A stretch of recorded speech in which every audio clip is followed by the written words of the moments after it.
नमस्कार दोस्तों, स्वागत है आपका। दोस्तों आइए देखते हैं यूपी पीसीएस का 2002 में हिस्ट्री के आए हुए प्रश्न। यह इसलिए भी जरूरी है कि अनेक बार अनेक प्रश्न रिपीट हो जाते हैं। तो पहले देखिए कि उपनिषद जो है तो ये दर्शन पर आधारित है, धर्म पर आधारित नहीं है। बहुत ही महत्वपूर्ण तथ्य। दूसरा महत्वपूर्ण तथ्य कि 23वें तीर्थंकर पार्श्वनाथ के संबंध में, तो देखिए इनको पारसनाथ की चोटी समेत शिखर पर कैवल्य अर्थात ज्ञान की प्राप्ति हुई थी और यहीं समेत शिखर पर ही इन्हें निर्वाण की भी प्राप्ति हुई थी। उपनिषद देखिए 108 हैं, इस तथ्य को भी याद रखना है। नेक्स्ट देखिए कि भास्कराचार्य जी का विशेष योगदान गणित अर्थात एल्जेब्रा के विकास में है। इनकी रचना सिद्धांत शिरोमणि है, जिसमें ये गुरुत्वाकर्षण का सिद्धांत देते हैं न्यूटन से कई सौ साल पूर्व।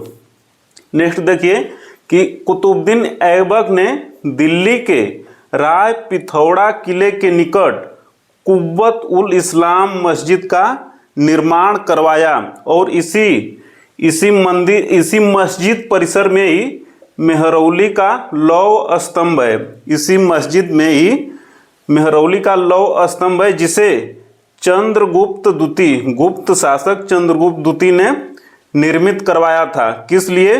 तो शकों को पराजित करने के उपलक्ष्य में गुप्त शासक चंद्रगुप्त द्वितीय ने मेहरौली का लौह स्तंभ बनवाया था। कहाँ पे है? तो कुतुबुल उल इस्लाम मस्जिद के प्रांगण में। नेक्स्ट देखिए कि तैमूर ने 1398 ईस्वी में भारत पर आक्रमण किया। तैमूर ने 1398 ईस्वी में भारत पर आक्रमण कर दिया और उस समय शासक था नासिरुद्दीन महमूद। नेक्स्ट देखिए कि नादिर शाह ने 1739 ईस्वी में भारत पर आक्रमण किया। उस समय मुगल सम्राट था मोहम्मद शाह रंगीला मुगल सम्राट था और इसका शासन काल है 1719 ईस्वी से लेके 1738 ईस्वी तक। नेक्स्ट देखिए कि भारत में जजिया सर्वप्रथम कब लगाया गया। तो भारत में जजिया सर्वप्रथम 712 ईस्वी में मुहम्मद बिन कासिम ने सिंध में लगाया। और इस तथ्य को भी ध्यान में रखना है कि भारत में जजिया अंतिम रूप से कब प्रतिबंधित कर दिया गया। तो भारत में जजिया अंतिम रूप से प्रतिबंधित कर दिया गया मुगल शासक मोहम्मद शाह के समय। मुगल शासक मोहम्मद शाह रंगीला है, इसी के समय 1720 ईस्वी में भारत में अंतिम रूप से जजिया को समाप्त कर दिया गया, प्रतिबंधित कर दिया गया। फिर कभी जजिया भारत में नहीं लगा। नेक्स्ट देखिए कि सुहरावर्दी संप्रदाय शिहाबुद्दीन सुहरावर्दी ने चलाया था। कादरी समुदाय को शेख अब्दुल कादिर जिलानी ने चलाया था।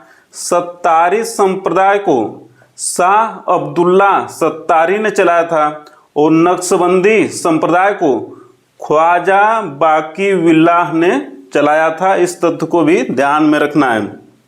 कांग्रेस की स्थापना से प्रश्न था, तो एओ ह्यूम ने कांग्रेस की स्थापना की और उसमें कांग्रेस का पहले नाम था भारतीय राष्ट्रीय संघ।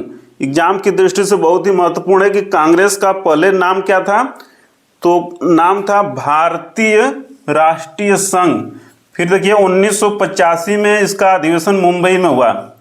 इसका कांग्रेस का प्रथम अधिवेशन 1985 में मुंबई में हुआ और नौरोजी जी के सुझाव पर भारतीय राष्ट्रीय संघ ही इसका नाम चेंज करके कर दिया गया भारतीय राष्ट्रीय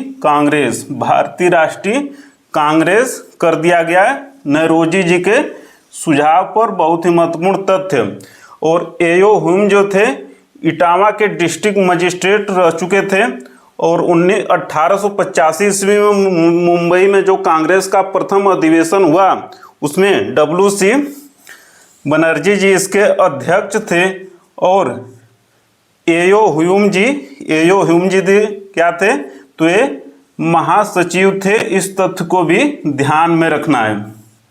नेक्स्ट देखिए कि कैप्टन मोहन सिंह देखिए पंजाब रेजिमेंट के कैप्टन थे, पंजाब रेजिमेंट के कैप्टन थे कैप्टन मोहन सिंह। और दिसंबर 1941 ईस्वी में मलय प्रायद्वीप में ब्रिटिश भारतीय सेना और जापानी सेना के बीच में युद्ध हुआ। तो इस युद्ध में जापान की विजय हुई और ब्रिटिश भारतीय सेना की पराजय हुई।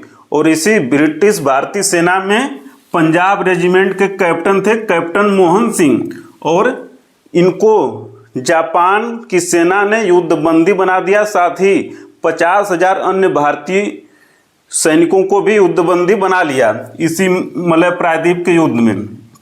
फिर देखिए कि एक तथ्य इससे और जुड़ेगा कि बैंकॉक में रह रहे गदर पार्टी के पूर्व सदस्य ज्ञानी प्रीतम सिंह ने जापान के मेजर आइवाची फुजिहारा से दोस्ती करा दी मोहन सिंह की दोस्ती जापान के मेजर आइवाची फुजिहारा से किसने कराई? ज्ञानी प्रीतम सिंह ने।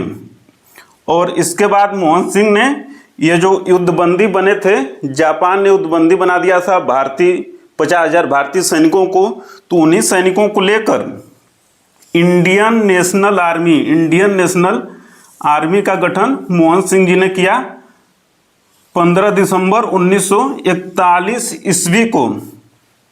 फिर इसी घटना से एक और घटना जुड़ जाएगी। देखिए कि 1912 ईस्वी में रास बिहारी बोस ने 1912 ईस्वी में दिल्ली में लॉर्ड हार्डिंग पर बम फेंका और बम फेंक कर वो चले गए जापान। और जापान में 1942 ईस्वी में जापान के टोक्यो में इंडियन इंडिपेंडेंस लीग का गठन किया। फिर अगली बार रास बिहारी बोस जी ने ही जून 1942 में बैंकॉक में एक सम्मेलन का आयोजन किया। और इसी सम्मेलन में सुभाष चंद्र बोस जी को ये जो थी इंडियन नेशनल आर्मी अर्थात INA और इंडियन इंडिपेंडेंस लीग, इन दोनों को मिला दिया गया और इसका नेतृत्व सौंपा गया सुभाष चंद्र बोस जी को। और सुभाष चंद्र बोस जी इसके बाद 21 अक्टूबर 1943 को सिंगापुर में स्वतंत्र भारत की अस्थायी सरकार का निर्माण किया। तो इन सभी तथ्यों को याद रखना है एग्जाम की दृष्टि से। मिलते हैं जल्द अगले प्रश्न में, तब तक सादर नमस्कार।